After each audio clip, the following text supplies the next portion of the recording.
ഒരു ഇലക്ട്രോൺ ഒരു ക്രിസ്റ്റൽ ലാറ്റീസിൻ്റെ അകത്ത് മൂവ് ചെയ്യുമ്പോൾ അവിടെ നല്ല രീതിക്കുള്ള ഇന്റേണൽ ഫോഴ്സസ് കാരണം ഡിസ്റ്റർബൻസ് ഉണ്ടാവും. ഫ്രീ സ്പേസിൽ മൂവ് ചെയ്യുമ്പോൾ ആ ഡിസ്റ്റർബൻസ് ഉണ്ടാവില്ല. അപ്പോൾ നമ്മളൊരു ഇലക്ട്രോണിന്റെ മാസ് കണക്കാക്കുമ്പോൾ ഫ്രീ സ്പേസ് മൂവ് ചെയ്യുന്ന ഇലക്ട്രോണിന്റെ മാസ് കണക്കാക്കുന്ന പോലെയല്ല ഈ ലാറ്റീസിൻ്റെ അകത്ത് മൂവ് ചെയ്യുന്ന ഇലക്ട്രോണിന്റെ മാസ് കണക്കാക്കുന്നത്.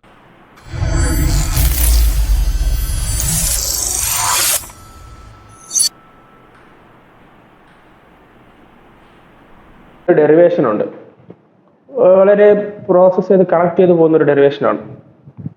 ഈ ഡെറിവേഷന് പോകുന്നതിന് മുന്നേ നമുക്ക് രണ്ട് ടേംസിന്റെയും അതിൻ്റെ ഒരു റിലേഷൻഷിപ്പും അറിയണം. എങ്കിൽ നമുക്ക് ഈ ഡെറിവേഷൻ കുറച്ച് സിമ്പിൾ ആയിരിക്കും, റിലേറ്റ് ചെയ്ത് പഠിക്കാൻ കുറച്ച് എളുപ്പമായിരിക്കും. ആ രണ്ട് ടേംസ് ആണ് energy and momentum. Okay, energy ഇയും മൊമെന്റം പിയും. മനസ്സിലായോ? നമുക്ക് ഇവരുടെ റിലേഷൻഷിപ്പിലോട്ട് പോകാം. Relationship between energy and momentum. Kinetic energy equation അറിയത്തില്ലേ? ഒരു ഇലക്ട്രോണിന്റെ കൈനറ്റിക് എനർജി ഇക്വേഷൻ, അതായത് എനർജിയുടെ ഇക്വേഷൻ ½mv². ഇത് നമുക്ക് ഇക്വേഷൻ 1 ആയിട്ട് എടുക്കാം. ഓക്കെ, ഇനി നമുക്കറിയാം എന്താണ് മൊമെന്റത്തിന്റെ ഇക്വേഷൻ എന്താണെന്ന് വെച്ചാൽ P = m × v. ഓക്കെ, ഇതാണ് മൊമെന്റത്തിന്റെ ഇക്വേഷൻ. ഇത് നമുക്ക് ഇക്വേഷൻ നമ്പർ 2 ആയിട്ട് എടുക്കാം. ഇതുവരെ മനസ്സിലായോ? നമ്മൾ ഒന്നും ചെയ്തിട്ടില്ല. എനർജിയുടെ ഇക്വേഷൻ എടുത്തു ½mv², ഇക്വേഷൻ നമ്പർ 1 ആയിട്ട് എഴുതി. മൊമെന്റത്തിന്റെ ഇക്വേഷൻ എടുത്തു P = mv, ഇക്വേഷൻ 2 ആയിട്ട് എഴുതി. ശരി, ഒരു വര അടിച്ചിട്ട് നോക്കാം. P = mv. അപ്പൊ p² എന്താണ്? m² v² അല്ലേ? ഇത് ഒരു m താഴോട്ട് വന്ന p²/m എന്നെടുക്കുമ്പോൾ മോൾ എന്ത് വരും? ഇവിടത്തെ ഒരു m ബാക്കിയുള്ള v² വരും ഇല്ലേ? ഈ mv² എന്ന് പറഞ്ഞത് എന്താ? ഇതാണ് mv². മനസ്സിലായോ? mv². അപ്പോ mv² അവിടെ നമുക്ക് p²/m എന്നിട്ടൂടെ? അപ്പോ എനർജി ഇക്വേഷൻ എങ്ങനെയാവും? എനർജി ഇക്വേഷൻ എന്ന് പറയുന്നത് E =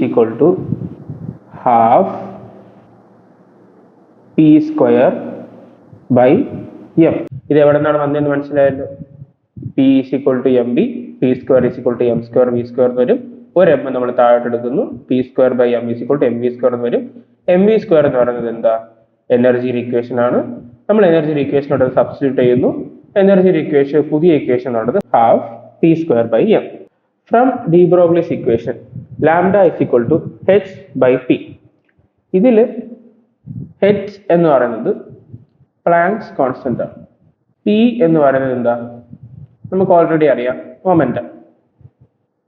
ഓക്കെ, ഇത്രയും മനസ്സിലായല്ലോ. നമുക്ക് എഴുതാം P = h/λ. ഓക്കെ, നമുക്ക് ന്യൂമറേറ്ററിനെയും ഡിനോമിനേറ്ററിനെയും 2π കൊണ്ട് ഡിവൈഡ് ചെയ്യും.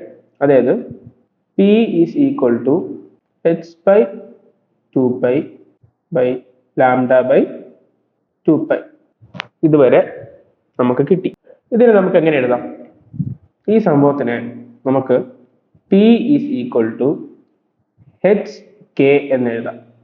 h എന്ന് പറയുമ്പോൾ ഇവിടെ ഒരു സിംബൽ ഉണ്ട് കേട്ടോ. ഇത് ഈ h സെയിം അല്ല കേട്ടോ. h എന്ന് പറയുന്നത് h/2π ആണ്. അതുപോലെ k എന്ന് പറയുന്നത് 2π/λ ആണ്. നോക്കിയാൽ മനസ്സിലാവും. h എന്ന് പറയുന്നത് h/2π ആണ്.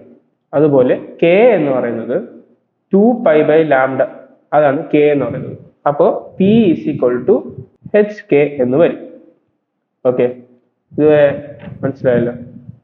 അപ്പൊ നമുക്ക് കൺക്ലൂസീവ് ആയിട്ട് എഴുതിയിട്ടുണ്ട്.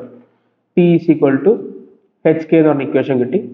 ഓക്കെ, നമ്മൾ ആദ്യം എഴുതിയ പോലെ മറ്റേ രണ്ട് ഇക്വേഷൻ എന്നും P = ½p²/m എന്നും പറഞ്ഞ് നമ്മൾ എഴുതി. ഓക്കെ, ഇനി നമുക്ക് P = hk എന്ന് പറഞ്ഞ ഇക്വേഷൻ എനർജി ഇക്വേഷനിലോട്ട് സബ്സ്റ്റിറ്റ്യൂട്ട് ചെയ്യാം. എനർജി എന്താവും? E = P-ന് പകരം നമ്മൾ എന്ത് എഴുതുന്നു? h²k²/m എന്ന് എഴുതുന്നു. ഓക്കെ, ഇതുവരെ ക്ലിയർ ആണെന്ന് പ്രതീക്ഷിക്കുന്നു. P = h²k²/m എന്ന് എഴുതുന്നു. ഇനി ഇവിടെ നമുക്ക് എന്ത് പറയാം? E എന്ന് പറഞ്ഞാൽ എന്താ? പ്രൊപ്പോർഷണൽ ടു k² ആണ്. അതായത് ഇൻ്റെയും കെയിൻ്റെയും ഒരു ഗ്രാഫ് നമ്മൾ വരച്ചാൽ അത് ഒരു പാരാബോളിക് കേർവ് ആയിരിക്കും. ഓക്കെ, ഇതൊരു ഇൻഫോർമേഷൻ ആണ്.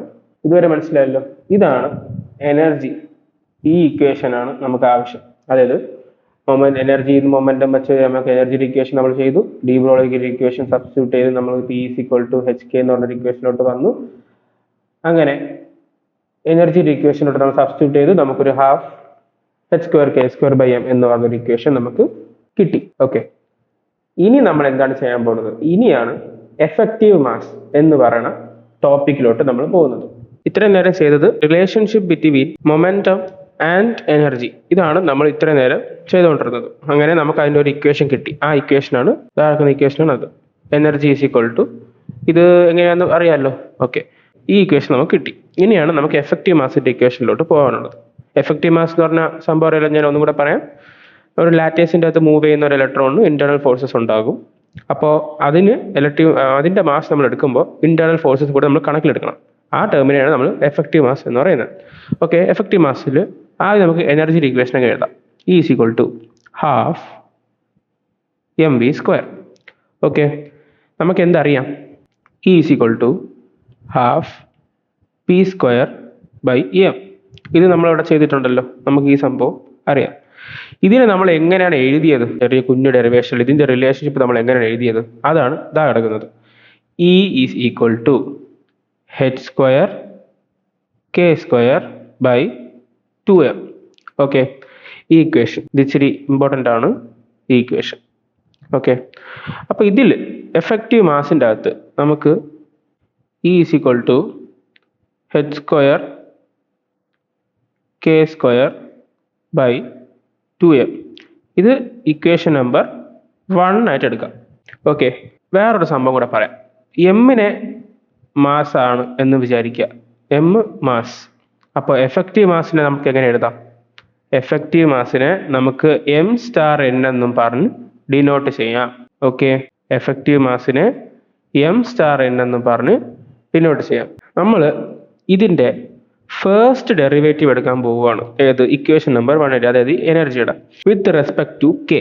അതായത് ഫസ്റ്റ് ഡെറിവേറ്റീവ്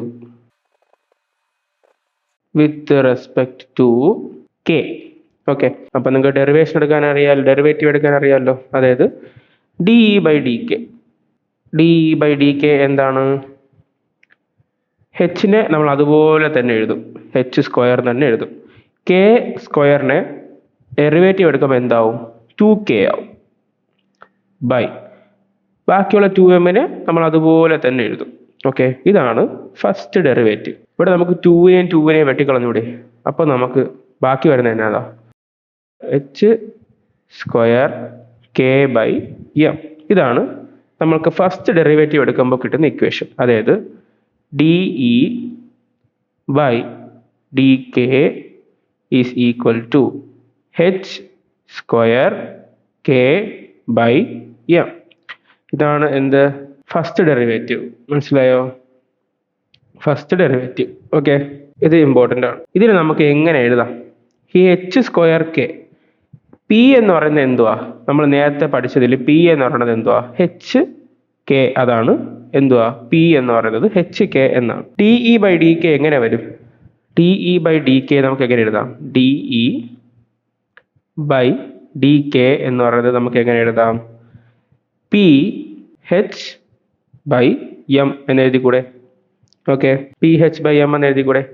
ഈ ph/mനെ p എന്ന് പിന്നെയും എന്തുവാണ്? ph/mന്റെ p എന്തുവാണ്? p = mv ഇല്ലേ? p = mv. p = mv. അപ്പം നമുക്ക് ഇതിനെ പിന്നെയും എങ്ങനെ എഴുതാം? dE/dk എന്ന് പറയുന്നത് p = mv അല്ലേ? dE/dk മാത്രമായിട്ട് നമുക്ക് എടുക്കുവാണെങ്കിൽ ph/m എന്ന് കിട്ടത്തില്ലേ? ഓക്കെ, dE/dk ഈ ഹെച്ചിനെ നമുക്ക് താഴോട്ട് കൊണ്ടുവന്നാലേ, അത് ഹെച്ചിനെ നമുക്ക് ഇപ്പുറത്തോട്ട് കൊണ്ടുവന്നാൽ *1/h എന്ന് എടുക്കുമ്പോൾ നമുക്ക് p/m എന്ന് കിട്ടത്തില്ലേ? p/m. ഇതിന് ഈ p/mന് p = എന്തുവാ? mv അല്ലേ? ഈ dE/dk = p P/m, പിന് പകരം നമ്മൾ mv എന്ന് കൊടുക്കുന്നു, താഴെ നമ്മൾ m എന്ന് കൊടുക്കുന്നു. ഇവിടെ ഒരു 1/h ഉണ്ട്. ഓക്കെ, m വെട്ടിപ്പോയി, നമുക്കിതിനെ v ആയിട്ട് എടുക്കാം. മനസ്സിലായോ?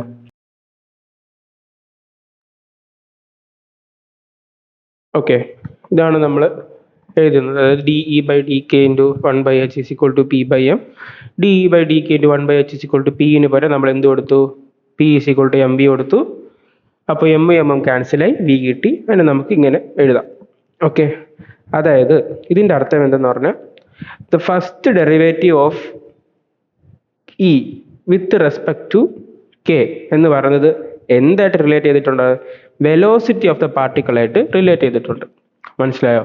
അതായത് ഫസ്റ്റ് ഡെറിവേറ്റീവ് de/dk എന്ന് പറയുന്നത് റിലേറ്റ് ചെയ്തിരിക്കുന്നത് എന്ത് വെച്ചിട്ടാണ്? വെലോസിറ്റി വെച്ചിട്ടാണ് റിലേഷൻ ചെയ്തിരിക്കുന്നത്. മനസ്സിലായോ? ഇതിനെ നമ്മൾ ഇക്വേഷൻ നമ്പർ 2 ആയിട്ട് നമ്മൾ എടുത്തു. ഓക്കെ, ഇനി ഇത് ജസ്റ്റ് ഒരു ഇൻഫർമേഷൻ ആണ്. de/dk എന്ന് പറയുന്നത് വെലോസിറ്റി ആയിട്ട് റിലേറ്റ് ചെയ്തിട്ടുണ്ട്, ആ പാർട്ടിക്കിളിന്റെ വെലോസിറ്റി ആയിട്ട് റിലേറ്റ് ചെയ്ത് വെച്ചിട്ടുണ്ട് എന്നുള്ളത് നമുക്കിതാണ്. ഓക്കെ, ഇനി സെക്കൻഡ് ഡെറിവേറ്റീവ് എടുക്കാം.